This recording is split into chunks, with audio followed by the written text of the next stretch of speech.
سید ولد آدم خیر الانام، اس پہ لاکھوں درود، اس پہ لاکھوں سلام۔ للہ والصلاة والسلام علی سید المرسلین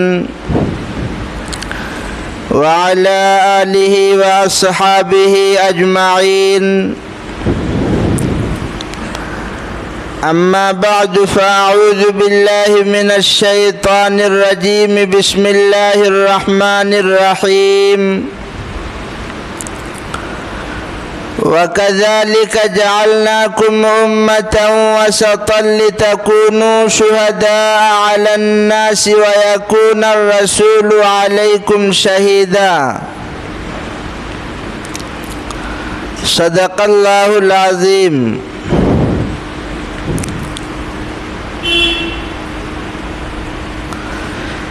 اس جہان رنگ بو کا پاسباں کوئی تو ہے، اس جہان رنگ بو کا پاسباں کوئی تو ہے، اس چمن زار ہنسی کا باغباں کوئی تو ہے، زندگی کا کارخانہ خود بخود چلتا نہیں، زندگی کا کارخانہ خود بخود چلتا نہیں، پھر زمین و آسماں کا حکمراں کوئی تو ہے۔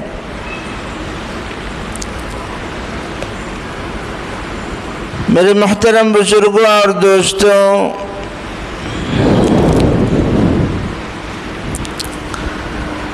یہ رمضان المبارک جو اللہ تبارک و تعالی نے ہم سب کو عطا فرمایا تھا،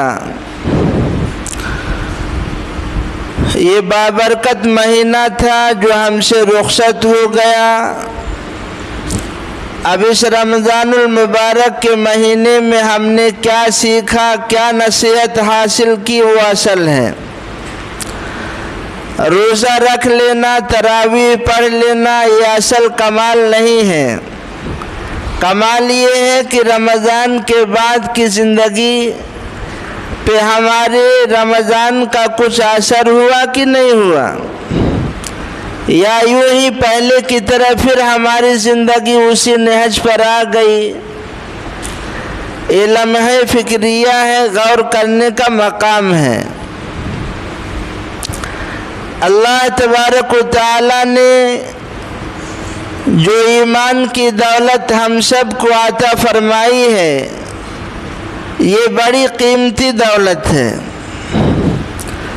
اگر آدمی کے پاس سونا چاندی ہیرے جواہرات ہوں لیکن ایمان کی دولت اس کے پاس نہ ہو، وہ آدمی خسارے میں ہے۔ اس لیے کہ ہر عقل مند انسان جانتا ہے کہ اس دنیا میں چند دن ہمیں رہنا ہے، اور اصل زندگی جو ہماری شروع ہونے والی ہے وہ اصل زندگی ہے۔ وہاں پر ہمیں کیا چیزیں کام آئیں گی، یہ غور فکر کرنے والا انسان، عقل مند انسان جانتا ہے۔ تو اللہ تبارک و تعالی نے جو ایمان کی دولت عطا فرمائی اور اعمال صالحہ کی توفیق عطا فرمائی، یہ اللہ کی بہت بڑی نعمت ہے۔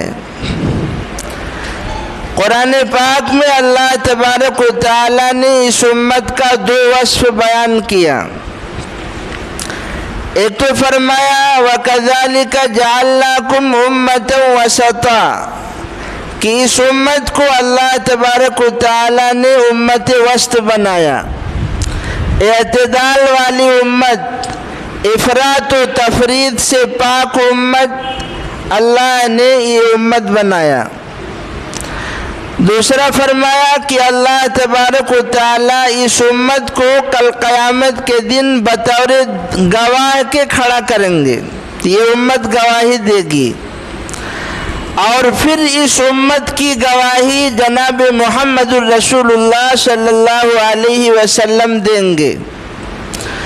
چنانچہ روایت میں ہے کہ اللہ تبارک و تعالی جب میدان محشر قائم ہوگا تو تو اللہ تبارک و تعالی حضرت اسرافیل علیہ السلام سے پوچھیں گے کہ میں نے تم کو جو امانت دی تھی وہ امانت آپ نے پہنچائی یا نہیں؟ حضرت اسرافیل علیہ السلام کہیں گے یا اللہ میں نے وہ امانت حضرت جبرائیل علیہ السلام کو پہنچا دی ہے۔ یہاں پر اسرافیل علیہ السلام چھوٹ جائیں گے، اب باری ہے جبرائیل علیہ السلام کی۔ جبرائیل علیہ السلام سے پوچھا جائے گا کیا حضرت اسرافیل صحیح کہہ رہے ہیں؟ جبرائیل علیہ السلام کہیں گے یا اللہ اسرافیل صحیح کہہ رہے ہیں، انہوں نے وہ امانت ہم تک پہنچا دی۔ پھر اللہ تعالیٰ اور مزید سوال کریں گے جبرائیل علیہ السلام سے کہ پھر وہ امانت آپ نے کیا کیا، وہ امانت آپ نے کہاں پہنچائی؟ حضرت جبرائیل علیہ السلام فرمائیں گے اللہ میں نے وہ امانت انبیاء کے سپرد کر دی۔ اب انبیاء سے پوچھا جائے گا کیا جبرائیل علیہ السلام نے امانت پہنچائی؟ انبیاء کہیں گے ہاں ہم نے پہنچا دی۔ اب انبیاء سے سوال، یہ روایت کے اندر ہے، پھر انبیاء سے سوال ہوگا کہ کیا آپ نے یہ امانت جو اللہ نے دی تھی امت کو پہنچا دی؟ تو انبیاء کرام کہیں گے یا اللہ ہم نے یہ امانت پہنچا دی۔ اب یہاں دو گروہ ہو جائیں گے۔ جب انبیاء علیہ السلام کہیں گے تو اب یہاں دو پارٹی ہو جائے گی۔ کچھ لوگ وہ ہوں گے جو کہیں گے کہ ہاں انبیاء نے امانت جو اللہ نے امانت دی تھی اس کو پہنچا دیا۔ کچھ لوگ وہ ہوں گے جو کہیں گے، جھوٹ بولیں گے کہ انبیاء نے امانت نہیں پہنچائی، یعنی توحید کا پیغام ہم تک نہیں پہنچایا۔ جب یہاں یہ جھوٹ بولیں گے تو یہ امت بطور گواہ کے کھڑی ہوگی اور گواہی دے گی یا اللہ یہ جھوٹ بول رہے ہیں، جتنے بھی انبیاء آئے سارے نبیوں نے اپنی اپنی قوم کو، امت کو توحید کا پیغام پہنچایا اور وہ امانت سپرد کر دی۔ اب اس امت سے پوچھا جائے گا تمہیں کیسے معلوم؟ بلکہ پوچھا کیا جائے گا جس کے خلاف یہ امت گواہی دے گی وہی لوگ کہیں گے کہ یہ لوگ تو تھے نہیں ہمارے دور میں، آج کیسی یہ گواہی دے رہے ہیں؟ تب یہ امت کہے گی، قرآن پاک میں اللہ نے ارشاد فرمایا کہ جتنے بھی انبیاء آئے سارے نبیوں نے اس امانت کو امت کے سپرد کر دیا۔ تو یہ امت سے پوچھا جائے گا تمہیں کیسے معلوم؟ بتائے گی قرآن میں اللہ نے لکھا ہے اور ہمارے نبی جناب محمد الرسول اللہ صلی اللہ علیہ وسلم نے فرمایا ہے۔ تب جب یہ امت اتنا بات کہے گی تو جناب رسول اللہ صلی اللہ علیہ وسلم کھڑے ہوں گے اور آپ گواہی دیں گے کہ یا اللہ میری امت سچ کہہ رہی ہے، یا اللہ میری امت سچ کہہ رہی ہے۔ پورا میدان محشر میں سوال جواب ہوگا امانت کے بارے میں۔ تو اللہ اب سوال یہ ہے کہ گواہی کون آدمی دے گا؟ جب ایک طرف مجرم ہو اور ایک طرف گواہی دینے والا ہو تو ظاہر سی بات ہے جس کے خلاف وہ گواہی دے گا اگر وہ جرم اس کے اندر ہوگا کیا وہ گواہی دے سکتا ہے؟ ارے ہم جس کے خلاف گواہی دیں گے اگر وہ جرم ہمارے اندر ہے تو ہم گواہی دے سکتے ہیں۔ اسی لیے اللہ تبارک و تعالیٰ نے کہا کہ جب ہم گواہی ان کے خلاف دیں گے تو لازمی طور پر ہمارے اندر ان صفات کا ہونا ضروری ہے، ان چیزوں کا ہونا ضروری ہے تاکہ ہم ان کے خلاف گواہی دیں۔ اب ان کے خلاف ہم گواہی دیں گے وہ کیا اوصاف ہیں؟ اللہ تبارک و تعالیٰ نے قرآن پاک میں بنی اسرائیل کا تذکرہ کیا کہ یہ بنی اسرائیل ابراہیم علیہ السلام کی اولاد تھے۔ جب یہ لوگ انبیاء کی اولاد تھے، انبیاء کے نقش قدم پر چلتے رہے تو اللہ تبارک و تعالیٰ نے دنیا کے اندر بھی ان کو سلطنت عطا فرمائی، عزت عطا فرمائی، لیکن وہ ایک وقت وہ بھی آیا کہ جب یہ بنی اسرائیل صراط مستقیم سے ہٹ گئے، توریت کے اندر تبدیلی کرنے لگے، من چاہی زندگی میں ملوث ہو گئے، تو پھر اللہ کی مار پڑی۔ اللہ تبارک و تعالیٰ نے پھر وہی بیت المقدس جہاں یہ لوگ آباد تھے جانوروں کی طرح مار کر نکالا گیا۔ ان بنی اسرائیل کو اللہ نے مہلت دی، سدھر جاؤ، سمجھایا، نہیں سدھرے، پھر اللہ تبارک و تعالیٰ نے مہر لگا دی، علیہم الذلۃ والمسکنہ۔ آج پوری دنیا میں جہاں بھی یہود ہیں، نصارہ ہیں، اللہ تبارک و تعالیٰ نے ان پر ذلت کی مہر لگا دی ہے۔ یہ کہیں بھی رہیں گے ذلت و رسوائی میں مبتلا رہیں گے۔ اب آپ کہیں گے کہ آج کل اسرائیلی یہود و نصارہ تو بڑے اعلیٰ مقام پر ہیں، بہت پوزیشن پہ ہیں، تو ظاہر سی بات ہے کوئی آدمی ڈنڈے کی زور پر کسی سے عزت نہیں کرا سکتا۔ ڈنڈے کی زور پر عزت نہیں ملتی ہے، عزت دل میں ہوتی ہے۔ جب آدمی کے دل میں عزت ہوگی پتہ چلتا ہے۔ تو یہود و نصارہ یہ ڈنڈے کے زور پر، جیسے ہندوستان کی حکومت ڈنڈے کی زور پہ منوا رہی ہے، تو ڈنڈے کی زور پہ عزت نہیں ملا کرتی ہے۔ اللہ تبارک و تعالیٰ نے ذلت و رسوائی مقدر کر دی ہے، اب یہ بھٹکتے رہیں گے قیامت تک۔ لیکن ایک وقت ان کا پچھلا وہ بھی گزرا ہے جب یہ آسمان چھو رہے تھے، جب ان کی زندگی میں دین تھا، انبیاء کے طریقے پہ تھے، تب اللہ نے کیا مقام دیا۔ آج ایک وقت وہ آیا ہے جب نہج سے ہٹ گئے، صراط مستقیم سے ہٹ گئے، انبیاء کا قتل کیا، پھر اللہ نے ان کو کیسا سبق سکھایا۔ یہ اللہ تبارک و تعالیٰ نصیحت دے رہے ہیں کہ جو امانت ہم نے تم کو دی ہے، یہ امانت جن کو پہنچانا ہے ان کو پہنچاؤ۔ یہی ایک مؤثر طریقہ ہے کہ جس کے ذریعے سے یہ امت زوال سے بچ سکتی ہے، جس کے ذریعے سے یہ امت زوال سے بچ سکتی ہے۔ آپ تاریخ اٹھا کر پڑھیں، یہی اندلس ہے، یہی بغداد ہے، مسلمانوں کی حکومت ہے، یہی اندلس۔ صحابہ کرام نے مصر کو فتح کیا، صحابہ کرام نے مصر کو فتح کیا۔ حضرت عمر رضی اللہ عنہ کے دور خلافت میں یہی اسپین ہے، یہی اندلس بغداد ہے، اسی کو مسلمانوں نے، عربوں نے فتح کیا سن 92 ہجری میں۔ مصر کو بھی عرب نے فتح کیا، اسپین کو بھی عرب نے فتح کیا، لیکن کیا بات ہے، آج مصر کا وجود ہے اور اسپین کا وجود مٹ گیا۔ اسپین پر یورپی نے حملہ کر دیا، عیسائیوں نے حملہ کر دیا اور قبضہ کر لیا۔ کیا وجہ ہے؟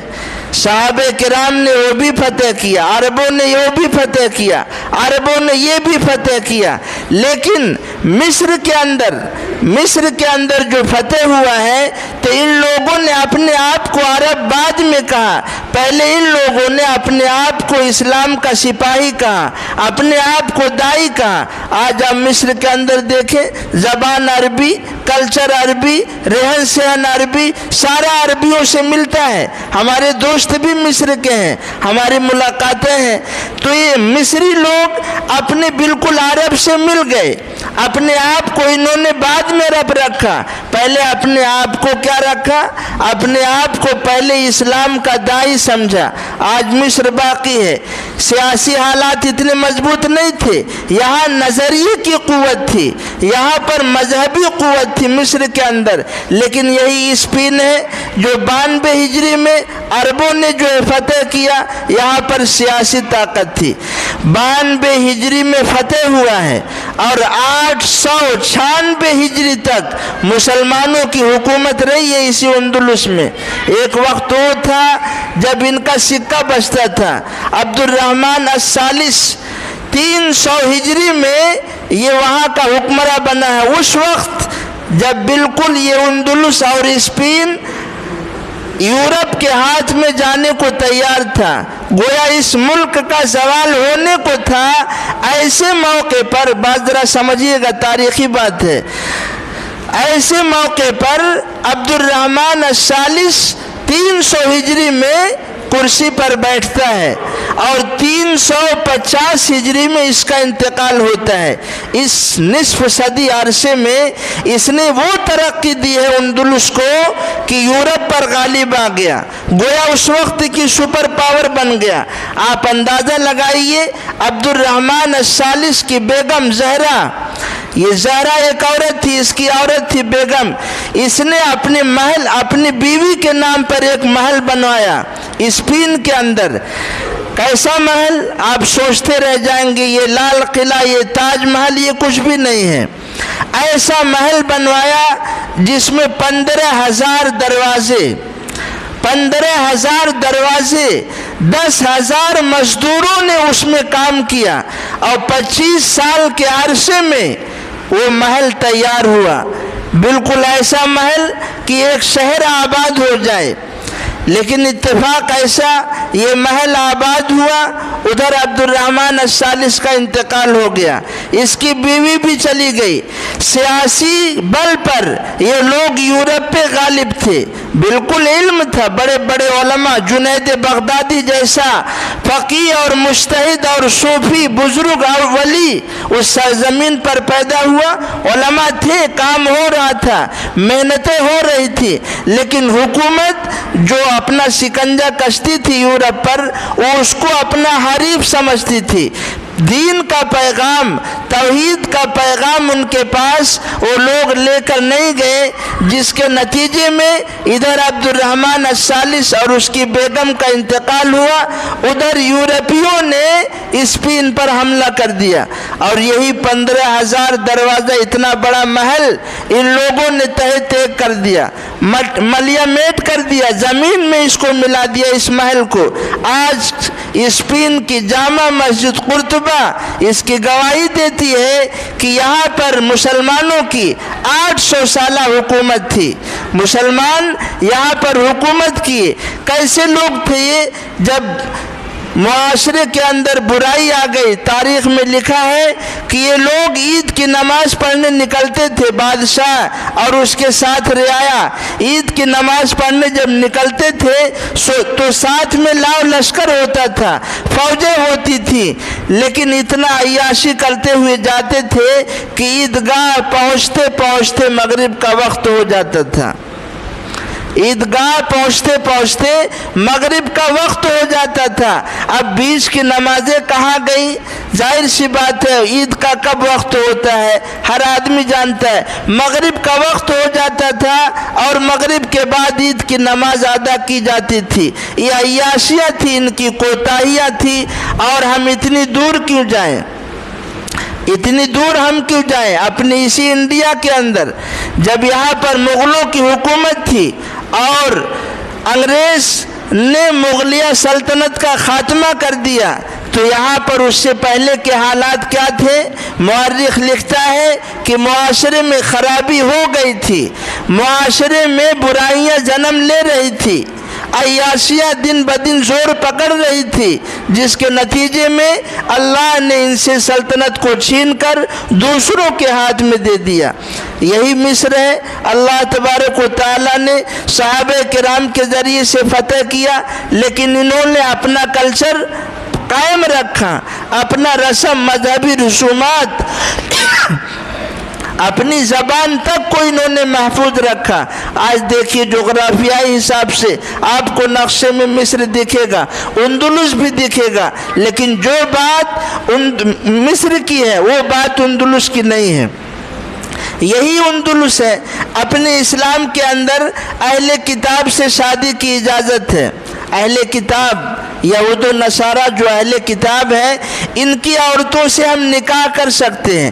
پہلے کے عرب جو تھے، جب 92 ہجری میں اسپین فتح ہوا ہے، تو پہلے کے عرب نکاح کرتے تھے، لیکن مقصد یہ ہوتا تھا کہ نکاح کے ذریعے سے ہم ان کو اسلام میں لے آئیں گے، اور ہوتا رہا، لوگ عورتیں اسلام میں داخل ہوتی رہی۔ لیکن بعد کے لوگ جب اہل کتاب سے نکاح کرنے لگے تو اپنی خواہشیں رہیں، اس میں اپنی خواہش کا دخل ہو گیا، جس کے نتیجے میں یہ عورتیں جب گھروں میں آتی تھیں تو اپنا کلچر، اپنی زبان، اپنی تہذیب اس گھر میں داخل کرنے کی کوشش کرتی. بعض مرتبہ ایسا بھی ہوا کہ اس کی وجہ سے خانہ جنگی پیدا ہو جاتی تھی. اللہ تبارک و تعالیٰ نے اسی لیے کہا ہے اگر صحیح رہو گے تو ہم تم کو دنیا کے اندر سلطنت بھی دیں گے, عزت بھی دیں گے, اور اگر صحیح نہیں رہو گے تو اللہ کی کوئی رشتہ داری ہم سے نہیں ہے, کوئی ہم سے اللہ کا رشتہ نہیں ہے کہ ہم مسلمان ہیں, جناب رسول اللہ صلی اللہ علیہ وسلم کا صرف کلمہ پڑھتے ہیں تو یہ رشتہ داری کام نہیں چلے گی. غلط کرو گے جو بھی کہے گا. یہ سلطنت عثمانیہ کیا ہے؟ سلطنت عثمانیہ کیا ہے؟ ایک وقت تو وہ بھی تھا جب ایک یہود خلافت عثمانیہ کا جو بادشاہ تھا اس کے پاس آتا ہے. آخر میں ذرا سمجھنے کی کوشش کرے, پڑھتے تو ہے نہیں تو کہاں سمجھ میں آئے گا. آخری دور میں سلطنت عثمانیہ مقروض ہو گئی تھی, قرض بہت زیادہ ہو گیا تھا. ایک یہودی آتا ہے اور سلطنت عثمانیہ سے کہتا ہے ہم آپ کا سب قرض ادا کر دیں گے, ہم آپ کا سب قرض ادا کر دیں گے, لیکن آپ فلسطین میں یہودیوں کو بسنے کی اجازت دے دیجیے. ایمان تھا اس خلافت عثمانیہ جو بادشاہ تھا اس کے اندر ایمان تھا. اس نے برجستہ کہا بھگاؤ اس کتے کو, کس نے لے آیا ہے اس کتے کو؟ تم کیا سلطنت فلسطین میں مسجد بیت المقدس کے ارد گرد ہم تمہیں بسنے کیا 1 انچ زمین بھی نہیں دیں گے. یہ دور وہ تھا. اللہ تبارک و تعالیٰ نے جو فتح دی, یہ ترکی ہے کیا؟ اللہ نے اس پر اندلس اور یہ سب فتح جو ہوا ہے تاتاریوں کو اللہ نے مسلط کیا. تاتاری لوگ اس 3 دن کے اندر لاکھوں لوگوں کو ان لوگوں نے جہنم قتل کر دیا. یہی دریائے دجلہ اس کا پانی سرخ ہو گیا تھا. وہاں کی لائبریریاں اور کتابیں ان لوگوں نے دریائے دجلہ میں بہا دی جس کی وجہ سے اس کا پانی کالا ہوا. لیکن اللہ تبارک و تعالیٰ کا وعدہ ہے یہ امت قیامت تک رہے گی, یہ امت قیامت تک رہے گی. اس لیے اللہ تبارک و تعالیٰ کی قدرت ہے, جس کو چاہے اللہ ہدایت دے اور جس کو چاہے نہ ہدایت دے. جناب محمد الرسول اللہ صلی اللہ علیہ وسلم کو بھی اللہ نے کہا ہے انک لا تہدی من احببت ولکن اللہ یہدی من یشاء. آپ جسے چاہے ہدایت دے یہ نہیں ہو سکتا, اللہ جسے چاہے ہدایت دیں گے. یہی تاتاری لوگوں نے مسلمانوں کا خون کیا, پھر ایک وقت وہ آیا اللہ نے انہی تاتاریوں کو ہدایت دی اور یہ لوگ ایمان کا کلمہ پڑھے اور کئی پشتوں تک ان لوگوں نے سلطنت اور حکمرانی کی. اسلام کا سکہ انہوں نے چمکایا. یہ ترکی لوگ کیا ہیں؟ یہ ترکی جو اس وقت ہے یہ کیا ہے؟ وہی تاتاریوں کی اولادیں ہیں. یہ تاتاریوں کی اولادیں ہیں. پہلے ان لوگوں نے مسلمانوں کا خون کیا, بعد میں اللہ نے انہیں توفیق دی, اسلام پر غالب آ گئے, اسلام کا سکہ انہوں نے عالم میں پھیلایا. یہ غیرت ہے, غیرت انسان کا. آج ہم سو رہے ہیں, ہم کو ہر طرف اندھیرا ہی اندھیرا نظر آ رہا ہے, ہم تھوڑی دیر بیٹھ کر سوچنے کے لیے تیار نہیں ہیں. آج کا انسان جانور ہو گیا ہے, جس کے گھر میں بے شک ٹی وی ہے, جس کے گھر میں اے سی ہے, جس کے گھر میں دنیا کی سہولیات میسر ہیں, لیکن آج کا انسان وہ جانور ہو گیا ہے جس کے ارد گرد ہری ہری گھاسیں پڑی ہوئی ہیں اور تھوڑی دیر کے لیے سوچنے اور سمجھنے کے لیے تیار نہیں ہے. یہ صحابہ کرام ان کی غیرت تھی, ان کا جذبہ تھا کہ اس توحید کے پیغام کو, اس امانت کو دوسروں تک پہنچانا ہے. اس کے لیے ان لوگوں نے جد و جہد کی. اللہ تبارک و تعالیٰ نے دنیا میں بھی چمکایا اور آخرت بھی ان کی بن گئی. ہماری ایک مایوسی اور کم ہمتی, اللہ تبارک و تعالیٰ نصیحت کر رہے ہیں مایوسی سے نکل جائیں, مایوس نہ ہو. جیسے سرنگ ہوتا ہے, سرنگ دیکھے ہوگے, ایک ہوتا ہے غار اور ایک ہوتا ہے سرنگ. تو غار کے دہانے پر روشنی ہوتی ہے لیکن اندر اندھیرا ہی ہوتا ہے. لیکن ایک ہوتا ہے سرنگ, سفر کرتے ہوں گے ٹرینوں سے, سرنگیں بھی پڑتی ہوں گی, لیکن اگر کوئی کم ہمت پست حوصلہ آدمی یہ سمجھے کہ ہم اس سرنگ میں نہیں گھسیں گے, اندر اندھیرا ہے, تو ترقی نہیں کر سکتا ہے. اگر ترقی کرنا ہے تو اندھیروں سے لڑنا پڑے گا. ہر عقل مند آدمی جانتا ہے کہ سرنگ کے جب ایک طرف روشنی ہے تو اندھیروں سے جب لڑو گے دوسرے طرف بھی روشنی ملے گی. اندھیروں سے جب لڑو گے تو دوسری طرف بھی روشنی ملے گی. آج جگنو نہیں ہوتے ہیں, ہم لوگ چھوٹے چھوٹے تھے جگنو ہوا کرتے تھے, پکڑ کے ہم لوگ اندر رضائی میں لے لیتے تھے, اس سے کھیلتے تھے. جگنو پھر بھی لڑتا ہے رات سے جگنو. کتنی چھوٹی سی جان ہوتی ہے, اتنی چھوٹی سی جان کیا ہے, لیکن یہ اندھیروں سے لڑتا ہے. اس کا یہ حوصلہ ہے جگنو کا. اللہ تبارک و تعالیٰ نصیحت دے رہے ہیں, حالات کیسے بھی ہو آدمی کو مایوس نہیں ہونا ہے, اپنے حصے کا کام ہم کو کرتے رہنا ہے. ایک وقت آئے گا, انقلاب آئے گا, جب ہماری غیرت مر چکی ہو, ہم مردہ ہو چکے ہو, تو پھر کچھ نہیں ہوتا. اس لیے جناب رسول اللہ صلی اللہ علیہ وسلم نے ارشاد فرمایا, مسلم شریف کی روایت ہے, ایک دور وہ آئے گا قرب قیامت میں کثرت سے لوگ مرتد ہوں گے, کثرت سے لوگ اسلام سے نکل جائیں گے. اسلام سے نکلنا دو طرح کا ہے. ایک تو یہ کھلم کھلا آدمی اللہ کا انکار کر دے, رسول اللہ کا انکار کر دے. مدر ٹریسا کا نام آپ نے سنا ہوگا. مدر ٹریسا یہ ایک عیسائی عورت تھی, اس نے اپنی زندگی کو وقف کر دیا تھا. یوٹیوب پہ بھی آپ دیکھ سکتے ہیں, لیکن یوٹیوب سے میں نہیں بول رہا ہوں, یہ تاریخی بات ہے. اس نے اپنی پوری زندگی وقف کر دی تھی. انڈیا میں بھی آئی 1829 میں, 1829 میں مدر ٹریسا انڈیا میں بھی آئی, اس نے یہاں تعلیم دی. 1848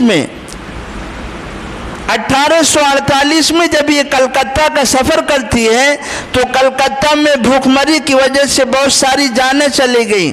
مدر ٹریسا کو یہ احساس ہوتا ہے کہ اللہ نہیں ہے, اللہ نہیں ہے, لوگ بھوکے مر رہے ہیں, تو اس کو یہ احساس ہوتا ہے کہ اللہ نہیں ہے.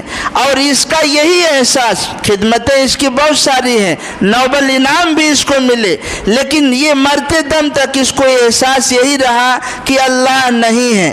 آج کا مسلمان بظاہر کلمہ پڑھ رہا ہے, لباس میں دکھ رہا ہے, لیکن اس کو شک ہے اللہ ہے کہ نہیں ہے. جناب محمد الرسول اللہ صلی اللہ علیہ وسلم ہے یا نہیں ہے.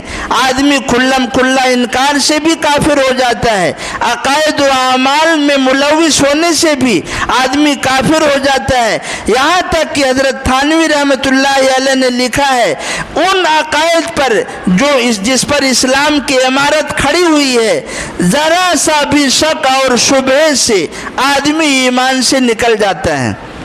ذرا سا بھی شک اور شبہ سے آدمی, ذرا اپنے دل کو ہم ٹٹولیں, ہمارا ایمان ہے کیسا.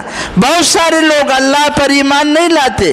یہاں بیٹھے ہوئے لوگ اللہ کو مانتے ہیں یا نہیں مانتے ہیں, اپنے دل کے اندر جھانک کر دیکھیں. اس لیے جناب رسول اللہ صلی اللہ علیہ وسلم نے ارشاد فرمایا کہ ایک وقت آئے گا دیگر قومیں تمہارے اوپر اس طرح حملہ کریں گی, اس طرح دوڑیں گی لوٹنے کے لیے, جیسے کھانے والے لوگ پیالے پر ٹوٹ پڑتے ہیں. صحابہ کرام نے سوال کیا, رسول اللہ کیا اس وقت مسلمانوں کی تعداد کم ہوگی؟ آپ صلی اللہ علیہ وسلم نے ارشاد فرمایا, نہیں, اس وقت مسلمانوں کی تعداد بہت ہوگی, لیکن کافروں کے دلوں سے مسلمانوں کا رعب اور دبدبہ اللہ تبارک و تعالیٰ نکال دیں گے اور مسلمانوں کے دلوں میں اللہ تبارک و تعالیٰ وہن ڈال دیں گے۔ صحابہ نے سوال کیا رسول اللہ وہن کیا چیز ہے؟ آپ صلی اللہ علیہ وسلم نے ارشاد فرمایا دنیا کی محبت اور موت کا ڈر۔ یہ دنیا کی محبت اور موت کا ڈر یہ ایسی چیز آج ہم اپنی سوسائٹی میں دیکھ لیں، ہر آدمی دنیا بس پیسہ چاہیے۔ آج ارتداد کثرت سے ہو رہا ہے، لڑکیوں کو ورغ لایا جا رہا ہے، جبکہ ہمارے نوجوان اور ہماری پبلک ہماری قوم سو رہی ہے۔ یہی صحابہ کرام ہیں، جناب محمد الرسول اللہ صلی اللہ علیہ وسلم موجود ہیں۔ یہود کے بنو قینقاع کے بازار میں ایک عورت سودا لینے کے لیے جاتی ہے، سونار کے پاس دکان میں گھس کر عورت ایک طرف بیٹھ جاتی ہے، وہ عورت حجاب میں ہے۔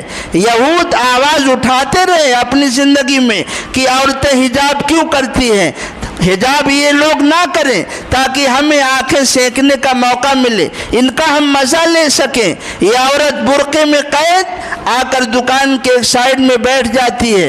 وہ یہودی سونار کہتا ہے برقع اتارنے کے لیے، لیکن یہ عورت نہیں اتارتی ہے، یہ عورت بیٹھی رہتی ہے۔ اچانک ایک یہودی پیچھے سے جا کر اس عورت کے دوپٹہ اور قمیص کو گانٹھ مار دیتا ہے۔ جب یہ عورت اٹھتی ہے تو پیچھے کا کچھ حصہ کھل جاتا ہے۔ یہ عورت چلانے لگتی ہے اے یہودیوں کاش تم مجھے جان سے مار دیتے، لیکن اس طرح میری عزت کا کھلواڑ نہ کرتے۔ یہ منظر ہو رہا ہے مدینہ المنورہ میں، جناب رسول اللہ صلی اللہ علیہ وسلم موجود ہیں۔ ایک نوجوان دیکھ رہا ہے سب، اس کو جوش آتا ہے اور تلوار نکال کر اس یہودی سونار کی گردن اڑا دیتا ہے۔ جب وہ گردن اڑاتا ہے تو اور دیگر یہودی مل کر کے اس مسلم نوجوان کو جان سے مار دیتے ہیں۔ جناب رسول اللہ صلی اللہ علیہ وسلم کو جب اس کی اطلاع دی جاتی ہے تو آپ اپنے لشکر کو لے کر روانہ ہو جاتے ہیں مقابلے کے لیے۔ اسلام کے اندر ایک عورت کی عزت کا اتنا مقام ہے کہ ایک عورت کے لیے جناب رسول اللہ صلی اللہ علیہ وسلم نے جنگ لڑی، خون بہا ہے ایک عورت کی عزت کے لیے۔ یہ اللہ تبارک و تعالیٰ نے اسلام نے عورت کو مقام دیا ہے۔ جب جناب رسول اللہ صلی اللہ علیہ وسلم پہنچتے ہیں تو یہی منافق عبداللہ بن ابی سلول راستے میں کھڑا ہو جاتا ہے، روڑے ڈالتا ہے کہ ہم آپ کو قتل نہیں کرنے دیں گے، یہ ہمارے ہمدرد ہیں، آپ کیسے ان کو قتل کر سکتے ہیں۔ جناب رسول اللہ صلی اللہ علیہ وسلم سے بہت ساری بحثیں ہوئی، آخر آپ صلی اللہ علیہ وسلم نے قتل نہیں کیا، لیکن آپ صلی اللہ علیہ وسلم نے آرڈر جاری کیا اور فرمان جاری کیا کہ یہودیوں کو اس مدینہ کی دھرتی سے نکال دیا جائے، اور آپ صلی اللہ علیہ وسلم نے یہودیوں کو مدینہ سے نکال دیا، جلا وطن کر دیا۔ یہ ایک عورت کی عزت کے لیے غیرت تھی۔ آج ہماری غیرت مر چکی ہے، آج ہم بے حس ہو چکے ہیں، ہمارا ایمان ہمارے دل میں کچھ نہیں، بس ہمیں کھانا چاہیے، ہمیں اچھے اچھے ڈشیں چاہیے، ہمیں اے سی چاہیے، ہمیں ایئر کنڈیشن روم چاہیے، بلڈنگ میں ہمارا گھر چاہیے، لیکن جو امانت اللہ تبارک و تعالیٰ نے دی تھی اگر ہم نے اس کو نہیں پہنچایا، کام کرنے والے کر رہے ہیں، کام کرنے والے کر رہے ہیں، اس لیے آپ بچے ہوئے ہیں، یہاں بیٹھے ہوئے ہیں، لیکن جو کام ہو رہا ہے جس دن وہ بند ہو جائے گا یہ سمجھ لیجیے ہمارا سوال ہے۔ اگر یہ قوم بچ سکتی ہے تو صرف اس وجہ سے کہ جو امانت اللہ نے دی ہے، جو توحید کا پیغام ہمیں لوگوں تک پہنچانا ہے وہ ہم پہنچائیں، اپنے اخلاق کو صحیح کریں، اپنے اعمال کو صحیح کریں، اپنے دل کو سنوارنے کی کوشش کریں۔ اگر ہم یہ نہیں کریں گے تو پھر وہی حال ہوگا کہ اندلس اور بغداد کی طرح ہمیں بھی کاٹ دیا جائے گا، ہمارے بھی خون بہیں گے، اور نتیجہ یہ ہوگا اللہ ہماری جگہ پر کسی اور کو حکمرانی دیں گے اور پھر اللہ ان سے کام لیں گے۔ اس لیے تھوڑا سا سوچنے کی ضرورت ہے۔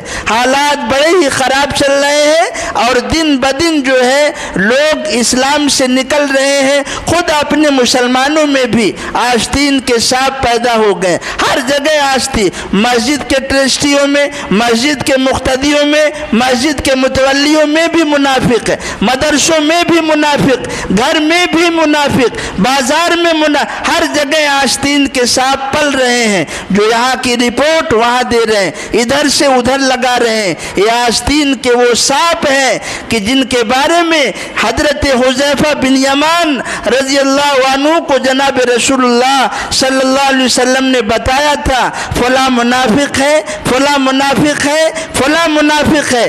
اس لیے ایک مرتبہ حضرت عمر ابن خطاب رضی اللہ عنہ ایک جنازے میں حاضر ہوئے نماز پڑھانے کے لیے. حضرت حذیفہ رضی اللہ عنہ بھی وہاں موجود تھے. حضرت حذیفہ رضی اللہ عنہ نے منع کر دیا، امیر المومنین آپ نماز میں شریک نہ ہوں، آپ نماز نہ پڑھائیں، یہ منافق کا جنازہ ہے. آج پتہ نہیں چلتا ہمارے لباس میں، کیا معلوم آپ کو میں کیا ہوں، میں کیا ہوں، آپ کو کیا خبر ہے. اس لیے غفلت میں نہ رہیں، موبائل میں ہر دم نہ لگے رہیں. اصل زندگی جو اللہ نے ہمیں دی ہے اور جس کے لیے بھیجا ہے اور جو پیغام دے کر بھیجا ہے اور کس کو پہنچانا ہے، وہ ذرا ہم سوچے ٹھنڈے دماغ سے. یہ میرا کام کہنا ہے، سمجھانا ہے، ہدایت دینا اللہ کا کام ہے. اگر کچھ کھوپڑی ہے، کچھ عقل ہے، 24 گھنٹے میں 10 منٹ بیٹھ کر سوچئے ہم کس لیے آئے تھے، کیا کر رہے ہیں. آج ہمارے گھر گھر میں لڑائی ہے، میاں بیوی میں لڑائی ہے، باپ بیٹوں میں لڑائی. یہ سب کیا ہے؟ آج عورتوں کو طلاقیں کثرت سے کیوں ہو رہی؟ یہ مسلمان اپنے اخلاق سے، اپنے اعمال سے جو ثبوت دینا چاہیے وہ نہیں دے رہا.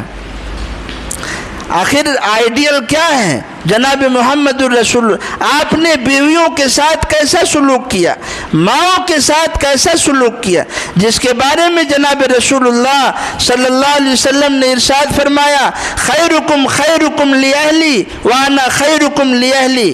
تم میں سے بہتر وہ ہے جو اپنی بیوی کے ساتھ اچھا سلوک کرے. اور دیکھو میں اپنی عورت کے ساتھ اچھا سلوک کرتا ہوں. آپ گھر میں کام بھی کر لیا کرتے تھے، آپ عورت کو لقمہ بھی کھلا دیا کرتے تھے. آج ہم گھر میں جھاڑو دیتے ہوئے شرماتے ہیں، عورتوں کے کام میں ہاتھ بٹاتے ہوئے ہمیں شرم لگتی ہے. بس ہم شیر ہیں، گھر میں گھسے بس آرڈر آ جاؤ.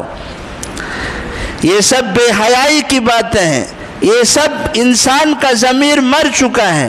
جو اخلاق ہونے چاہیے اور جن اخلاق کے ذریعے سے دنیا میں صحابہ کرام نے اور قدیم مسلمانوں نے، عربوں نے اسلام پھیلایا، وہ اخلاق ہمیں اپنے اندر پیدا کرنے کی ضرورت ہے.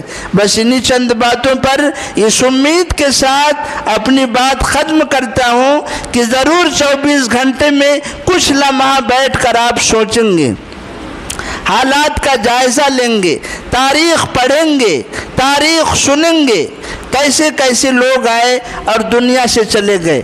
اللہ ہی وہ ذات ہے جو سلطنت چھینتی بھی ہے، جو سلطنت دیتی بھی ہے، جو عزت چھینتی بھی ہے، جو عزت دیتی بھی ہے.